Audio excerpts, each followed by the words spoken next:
The switch from winter to spring here in the city, I mean, it's this, this real palpable shift. The moods shift, people's faces feel a little lighter and brighter. New York is a great city in spring, and I think people enjoy kind of lightening up the wardrobe.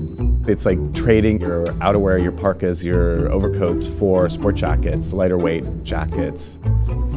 I wear a version of that every day, and I don't feel quite complete until I've got that jacket on, in whatever iteration it takes, whether it's a chore coat or an unconstructed blazer or a cotton piqué sport jacket. In the spring and summer, these lighter weight jackets I think are much more versatile. When it's warm outside or when your office is over air conditioned, you still want that transitional piece. The variety of underpinnings or things that one can style with a sport jacket is so varied. I mean, I love for the weekend t-shirt and jeans with a sport jacket. I also think knit polos are a great way to kind of elevate a jacket but still have this casual presentation. And then for the workplace, you add a little more of a dressed up, like collared shirt. And I do think these jackets are doing around-the-clock service. It is an item that's not so trend-driven because it is sort of more core. This season specifically, we've seen this summer weight corduroy, which I think is really great. And it's a fabric that I think people think of as more winter and fall, but it's really, really fine pinwheel corduroy, really lightweight and breathable. Blues of color that I think men are really comfortable with in their wardrobe.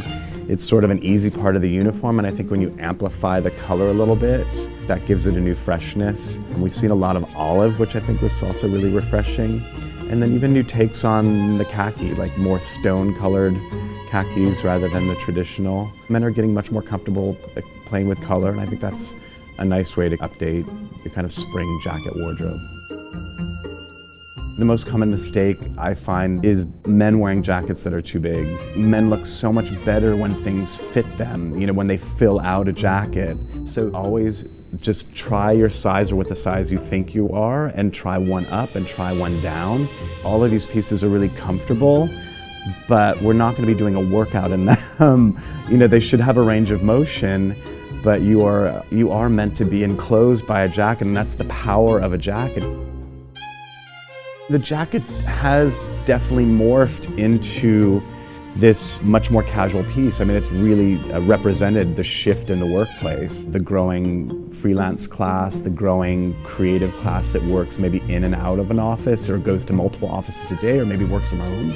But when they're taking meetings, they do want to have that level of polish. Having these unconstructed jackets, unlined, breathable fabrics has, I think, mirrored the much more casual workplace, but also the needs of the modern worker. I think it's kind of a great modernization of a pretty classic shape.